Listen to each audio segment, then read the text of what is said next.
بلوچستان عوامی پارٹی کے سینیٹر انوار الحق کاکڑ نگراں وزیر اعظم ہوں گے۔ وزیر اعظم اور اپوزیشن لیڈر راجہ ریاض کے درمیان ملاقات میں انوار الحق کے نام پر اتفاق ہوا۔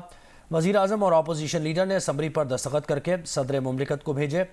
صدر مملکت عارف علوی وزیر اعظم اور اپوزیشن لیڈر کی اسمبلی پر دستخط کر کے تقرری کی منظوری دے دی۔ ایوان صدر کے اعلامیے کے مطابق صدر مملکت نے انوار الحق کی تقرری کی منظوری آئین کے آرٹیکل 224(1)(a) کے تحت دی ہے۔ نگراں وزیر اعظم سینیٹر انوار الحق کاکڑ کا تعلق بلوچستان عوامی پارٹی سے ہے۔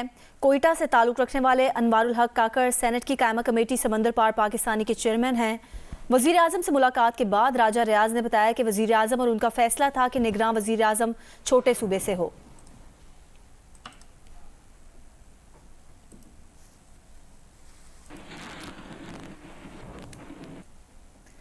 نگراں وزیر اعظم انوار الحق کاکڑ کی حلف برداری 14 اگست کو ہوگی۔ سینیٹر انوار الحق کو وزیر اعظم کی سیکیورٹی اور پروٹوکول دے دیا گیا ہے۔ شہباز شریف نے وزیر اعظم ہاؤس خالی کر دیا ہے اور اپنا ذاتی سامان لے گئے ہیں۔ شہباز شریف نے آج وزیر اعظم ہاؤس کے عملے سے الوداعی ملاقات بھی کی۔ ذرائع کا کہنا ہے کہ شہباز شریف کو کل وزیر اعظم ہاؤس میں گارڈ آف آنر بھی دیا جائے گا۔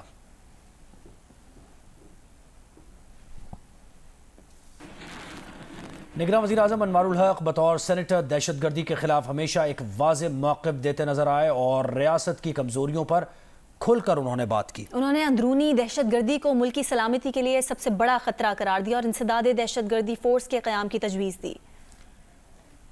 ٹیررزم ایک نان سٹیٹ ایکٹرز کے تحت ایک نان سٹیٹ وارفیئر کا حصہ ہے۔ میرے خیال میں ہم ابھی تک اس جنگ کی نیچر جو ہے اس کو ایٹ ٹائمز سمجھنے میں قاصر نظر آ رہے ہیں۔ جناب چیئرمین، ہندوستان ہم پہ حملہ آور نہیں ہوا، افغانستان کی ریاست ہم پہ حملہ آور نہیں ہوئی، ایران کی ریاست ہم پہ حملہ آور نہیں ہوئی۔ یہ ہماری اپنی پاپولیشن کے سکیوڈ ویوز رکھنے والے چند عناصر ہیں جو نان سٹیٹ ایکٹرز کی صورت میں ہم پہ حملہ آور ہوئے ہیں۔ جب یہ تھریٹ ہمارے سامنے آیا تو military was morphed into a counter terrorism force. کامیابی سیکیورٹی فورسز کی ہوتی ہے تو اپریسیشن جو مورال بوسٹر کی ضرورت ہوتی ہے وہ شاید اتنی نہیں ہوتی، اور جو ہی ان کے ہاں کوئی کمی، کوئی ڈیفیشنسی جو کہ ہر جنگ کا حصہ ہوتا ہے وہ اگر سامنے آئے، ایگزبٹ ہو، ہم اسے کنسٹرکٹیو انگیجمنٹ کی بجائے، کنسٹرکٹیو کرٹیسزم کی بجائے ایٹ ٹائمز ہم اس سے ایک روحانی مسرت اس سے حاصل کرتے ہیں۔ یہ روحانی مسرت ہمیں مسئلے کے حل کی طرف نہیں لے جا رہی، یہ وقتی طور پہ باعث اطمینان تو ہو سکتا ہے، باعث حل نہیں ہے۔ نگراں وزیر اعظم نے 9 مئی کے واقعات پر پی ٹی آئی چیئرمین کو آڑے ہاتھوں لیا اور 9 مئی کی شدید تنقید بھی کی اور مذمت بھی کی۔ پاکستان کے عوام کے ایک سیکشن نے عمران کو بنایا، میڈیا کے ایک سیکشن نے عوام کو بنایا، پاکستان کی جوڈیشری کے ایک سیکشن نے عمران کو بنایا، پاکستان کی اسٹیبلشمنٹ کے ایک سیکشن نے کنٹریبیوٹ کیا۔ اس میں کوئی شک نہیں ہے، اس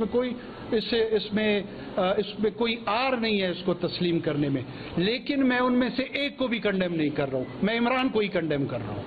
کس نے ان کو کیوں سپورٹ کیا؟ اس لیے نہیں کیا تھا کہ وہ پاکستان کے استعارے جو ریاست کے ہیں ان پہ چڑھ دوڑ۔ نگراں وزیر اعظم کے تقرر پر پیپلز پارٹی کا رد عمل بھی سامنے آ گیا ہے۔ پیپلز پارٹی کے رہنما خورشید شاہ نے کہا ہے کہ بہتر ہوتا کہ نگراں وزیر اعظم کے لیے کسی اور شخص کا انتخاب کیا جاتا، لیکن جہاں سے بھی نام آیا ہے امید اچھے کی رکھنی چاہیے۔ انہیں اندازہ نہیں تھا کہ انوار الحق کاکڑ کا نام آئے گا۔ انوار الحق کاکڑ شفاف انتخابات یقینی بنانے میں کامیاب ہوئے تو انہیں یاد رکھا جائے گا۔